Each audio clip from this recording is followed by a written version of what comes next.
Hi, my name is Deanne Barr. I write novels of sex, suspense, and satire. My newest release comes out on October 15th. It's called Saving Grace, a psychological thriller. It is, surprise, surprise, a psychological thriller. It's actually domestic suspense.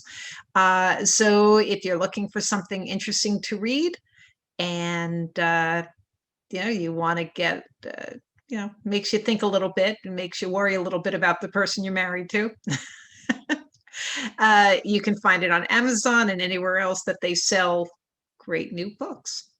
My guest today on Author Groupie is Thomas A. Brigger. He is spent his whole life in construction and real estate development, and he wrote a book about the opioid crisis in Appalachia.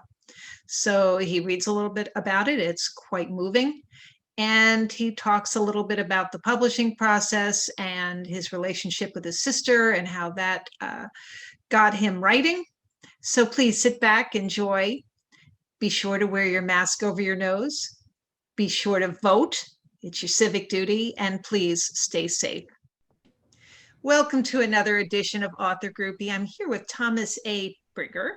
He is a businessman, an entrepreneur, a traveler, and the author of Beyond the Higher Ground, a novel of intrigue and suspense amid the opiate crisis in Appalachia. With a background including construction, he's a construction worker, a small business owner, instructional writer, real estate developer, builder, consultant, and corporate executive. The author draws from his experience to recognize the nuances of human behavior. Brigger has set aside his business interest to concentrate on writing fiction. We'll talk a little bit about that. A craft he has mastered by writing short stories for most of his adult life. He writes from his home in Southwest Ohio, where he focuses on the variance of American life and matters of importance to the American people. Welcome to Author Groupie. Well, thank you. So I did want to ask you some questions. You spent almost an entire lifetime in construction. Making the transition from constructing buildings to constructing stories must not have been easy. What made you decide to finally start writing? I've always had an interest in writing, and I've always been kind of an amateur writer. I used to write short stories for years and send them to my sister, and she would pass them out to other people, so she was my ad hoc publisher. But I was doing a lot of work in the Appalachian area. I've traveled pretty much around the entire country and always was interested in how people are alike and how people are different. But I always had an interest in the Appalachian area and the people there. This is a beautiful country, beautiful region, and the people there are really interesting. But I also was heartbroken when I discovered just how devastating the opioid crisis is in that area. So I wanted to, find some way to expose that, but I didn't want to be, have a devastating expose about the drug crisis there. So I decided to write a novel about it and incorporate it so that we could bring some awareness to not just to that area, but to all rural America, because people don't realize that the opioid crisis is really bad in rural areas, and it's not being fought very much at all because there's no resources for it. So why do you think it's worse in rural areas than in urban areas? You would think that in urban areas, it'd be easier to get the drugs. Well, in an urban area, it is, but urban areas also have resources. You have police forces that have, full departments doing nothing but narcotics work. You get out into an area such as Wells County that I have in my book, you've got a sheriff and maybe 2 or 3 deputies, and they might not even be part-time, so there's really not very many resources in place that can prevent it. And what I've done in this book is lean an awful lot on how it's getting in there, because it's coming in very easily. And the other side you have is you take an area like in Appalachia, parts of Appalachia, where people, you might have 25, 26% unemployment. They're desperate. They're just trying to find some way to escape. They can't escape physically, so they escape through pills and other things. When did you complete the book? I completed it about a year ago. Okay, so that was before COVID. How do you think that COVID has affected these people now? Well, very bad. What's happening to them right now is, again, they don't have any resources. They are not people who tend to want to go to the hospital right away. They take care of themselves. And what happens now is they associate with each other. They really don't know too much other than what they see in the news, but they're kind of a close bunch, and there's nothing really keeping them from, doing the things we do, wearing masks and, washing hands and so forth. They're just going around business as usual. And it's pretty devastating to them right now. So you think there's a lot of non-mask wearing in that community? Yeah. Oh, yeah. Do you think that's because they're just anti-mask, or do you think they just don't have access to masks? I think it's just because they have access to almost anything they want to have, but I don't see them wearing the mask. I think it's mostly just because of their own independence. They're I mean, you said, anti-mask. I guess that could be it. Yeah. So. What a shame. Well, you said you mentioned your sister earlier, and I understand she was a big influence in your life when it came to your writing. How did she encourage you, other than pass along your stories? Well, she was on me forever to publish at least my stories, but she wanted me to write a novel, and she passed away. So, so she never saw it. She never saw it. Oh, what a shame. But she saw my other writing, so I'm sure she's reading it somewhere. That's good. Well, yeah, it wasn't until she actually passed away that you decided to pursue your passion. Do you consider your work an homage to her? I dedicated the book to her. Yes. Very nice. So tell us a little bit about the plot of the book. We know it's about opioid. I understand you wrote it while you were building a prison. Right. And the book is about building a prison. Mm-hmm. The main character, Tucker Mason, is assigned, he works for a large construction company. He's assigned to build a prison on a remote mountaintop in Southwest Virginia. He sees this as an opportunity to get past the death of his wife and demons from his childhood.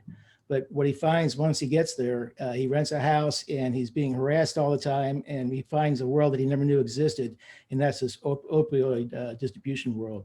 He actually then finds out that drugs are being smuggled through his construction site. And from there, it leads to a lot of intrigue, his own imperilment, and some hopefulness at the end. Well, it's certainly an unusual plot. I haven't heard it before. Where did the title come from? Just because it's so high up in the mountain? Well, the higher ground is actually a metaphor for how we get away from our tragedies in life, how we resolve things. If the river rises, we move to higher ground. And the reason I titled the book Beyond the Higher Ground is because that's not an end game. If you recover from an illness and you get better, but life still has to be lived. If an addict recovers, it could slide back and have a relapse. So life goes on beyond the higher ground. And really what the statement is there is that things don't change. You still have to live your life, and you can't hide from your life. And that's one of the things a lot of people do is if they have a tragedy or they have a problem or a sickness, they tend to hold back because it could happen again. And in a sense, we build our own little prisons. And at the end of this book, the highest point in the area has a prison on top. Very interesting. And you've got a theme song if it ever becomes a movie, because you can go to Stevie Winwood and license Higher Ground. Yeah. So you dealt with and experienced firsthand the problem caused by drugs. Did it make you feel helpless to not be able to help the people around you? And have you kept in touch with them since? No, I have not kept in touch with them, but it's heartbreaking. There is you just hit it right on the head there. That's extremely helpless feeling to see what people are going through. There's not a person that I met in that area that didn't have a cousin or a friend or somebody who had overdosed or got in trouble through drugs. And it's a sad, very sad case. Do you think that your book shedding some light on this problem might help them in some way? Do you plan to market in a way that will help them?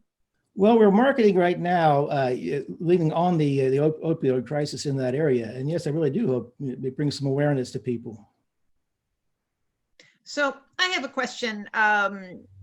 To give up your day job to pursue writing when the average book doesn't sell more than 200 copies, believe me, I know. It's kind of a bold move. What propelled you to make that drastic decision, or were you just retiring anyway? I just, I was starting to cut back anyway, just doing a little bit of business. I still have some business interests, but I always love to write. I figured, it's time to do that. Just do what you want to do. And that's, as you can see, I'm the guy, if you look at my background, I'm the guy who never knew what he wanted to do when he grew up. And I'm still working at it, but the writing seems to be winning right now. Yeah. Well, I would advise anyone out there, unless you have a multi-book contract, don't quit your day job. I'm just saying it from my Yeah, no. perspective. Fortunately, I still have an income stream. So That's good. Yeah. Make sure you have money coming in. I have a husband that is helping me out. yeah, that's yeah. So I'm also interested because you're a savvy business person. And it isn't expensive to do self-publishing now, but you went the hybrid publisher route that charges you to publish your book. And I'm just wondering, why go that way instead of an agent or even a small press or publishing it yourself? I think my viewers, who are mostly authors, would be interested in why you made that decision. Well, I made the decision because I thought I didn't know anything about publishing. And being my first novel, I didn't really know which direction to go. So I thought this might be an easy way to get into the business and learn the ropes. And I've learned one thing: don't use a hybrid publisher. So, yeah.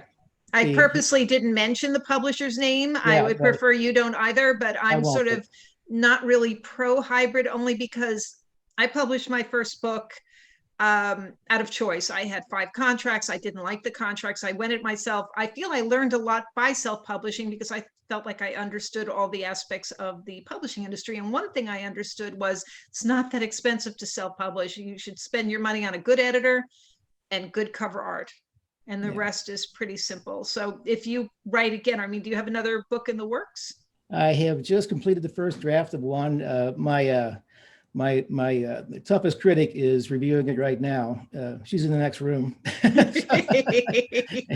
You're a brave man. I won't let my husband see them until they're published. Well, I went through it. I edited. I will use a professional editor this time, but I edited it twice to make sure before I handed it to her. And she wasn't 3 pages into it that she had found something. So yeah, my publisher tuned me on to something called Prowritingaid.com. I don't get any money by mentioning them. I mention them because I found it was one of the most helpful programs I've ever used. Really? They find things I would have never found. The other thing I find helps for people out there is to have the computer read your book back to you. And Word has that facility, and you catch so much. So, but I'm sure your wife will do a good job of picking it out. Well, what I found on the first book, excuse me, but is I did an audio version, and I self-published that, and I used a narrator. His name is Jack DeGolia, and he went through by reading it. He found more editing mistakes that I had made than I could find, and it's because it's just like you're saying. If it's reading back to you, you can hear it easier than you can see it. Yeah, so it's always good to have. Even I think there's a program called Natural Reader that'll read it back. I've got that, but I use Word, and it's very helpful. So what is the new book about? What's the topic? It's actually again, it's about the opioid crisis in rural America. Takes place in the Midwest, and it has to do with misplaced justice, and also people with PTSD resulting from tragedies.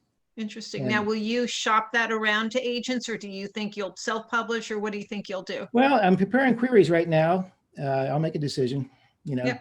Good job. So interested in hearing a little bit about the new book, if you'd like to read a few pages. On the new book? Oh, yeah. Yes. I thought you meant the one I was writing. Oh, the current book. Yeah, this is when Tucker Mason finally decides to confront his neighbor over the things that were happening at his house. He's being bothered quite a bit. And I'll start here. The little girl smiled and waved to Mason as if they were old friends. Mason waved back to her, and she giggled and disappeared back into the house. Is she your daughter? He asked. The woman began to stand up slowly with an unsteadiness that would be more expected of someone much older. She was thin but shapely. Her hair and clothing was disheveled despite a latent attractiveness that, Mason surmised, was diminished by whatever drug she was using. She turned toward Mason again, blinking as if she were just now receiving his question. Yes. Is he your husband? She stopped briefly and again lowered her head. No. And what do I have to do to get you to leave? She began to walk away toward the house. Mason raised his voice enough to cause her to stop and turn to him again. Maybe you can tell me why things have been happening at my house since I moved in. Maybe you can tell me why someone throws rocks at my roof at night and sets a fire in my yard and paints warnings on my shop building and throws animal parts on my front porch. Maybe you have some idea who took a shot through my bedroom window, scratched my car, or blows an air horn in the middle of the night. It seems to me that you might be a little concerned to have things like that happening to a neighbor. Help me out with some of this and maybe I can leave you alone. The woman stopped and stood for a while, staring at the ground as if stunned. Perhaps Mason thought in the throes of her drug use. She spoke quietly, slowly raising her head to meet his gaze. I can't tell you anything, mister. I can't comment on stuff that happens down the road from me. All I can tell you is that your living in that house is not necessary and not a good thing for you to be doing. You have had plenty of warnings, so the rest is on you. I have nothing more to say to you, and I need to feed my daughter. She turned again and walked away slowly, her arms dangling and her head dipping forward as she shuffled into the house and slammed the door. Wow. That's really interesting. Very hard hitting. Yeah, he had a lot happen to his house. Yeah. Wow. So that sounds like a very interesting book. When did it come out? Actually, it came out last December, but I pulled it back because the editing that came from the publisher was kind of lacking, so I had to re-edit it. And then it came out right when the pandemic hit and slowed down. So as far as marketing was concerned, I didn't do a whole lot more than the online services. And then I hired Anthony Mora, and he's handling that right now for me. Okay, so if anybody wants to pick it up, they can get it on Amazon. Is it anywhere else? It's at all the online services, and also there's a website just for the book. It's beyondthehigherground.com. Good to know. And that website has reviews in it. It has a synopsis on it. There is there's 3 chapters in there that they can read free, and also has something about me, and we have direct links to all the online bookstores. Oh, terrific. There's also a commendation that I had there from the Ohio House of Representatives for the subject of the book and my writing as well. So that's wonderful. Now, is there a link on there to anywhere where people can contribute to help fight this problem? No, I don't have that on that. That'll be on a different site. Okay. Later, after the other book is out. Okay, perfect. Okay, well, I thank you for joining me today. It's been very interesting. I wish you best of luck with the book. Well, thank you for having me. Yeah, no, my pleasure. And please stay safe. You do the same. Thank you.